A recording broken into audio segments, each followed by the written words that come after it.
भारताचे पंतप्रधान नरेंद्र मोदी शिक्षक दिनानिमित्त आज विद्यार्थी आणि शिक्षकांशी संवाद साधणार आहेत। त्यासाठी मोदींच्या महापालिका जिल्हा परिषद शिक्षण विभागाची चांगलीच धावपळ सुरू झाली आहे। उसने टीव्ही आणि रेडिओ आणण्याची वेळ मुख्याध्यापकांवर आली आहे। काही ठिकाणी मुख्याध्यापकांच्या घरचा टीव्ही उचलला जाणार आहे, तर कुणी शाळेच्या बाजूच्या घरातून केबल शाळेत घेऊन आणणार आहेत।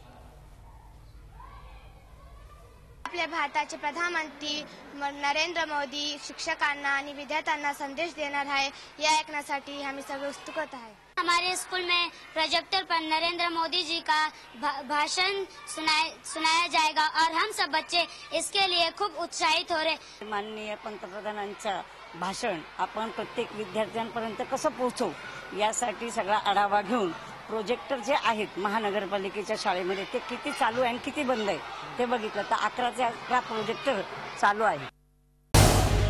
झी 24 तास रहा एक पाऊल पुढे।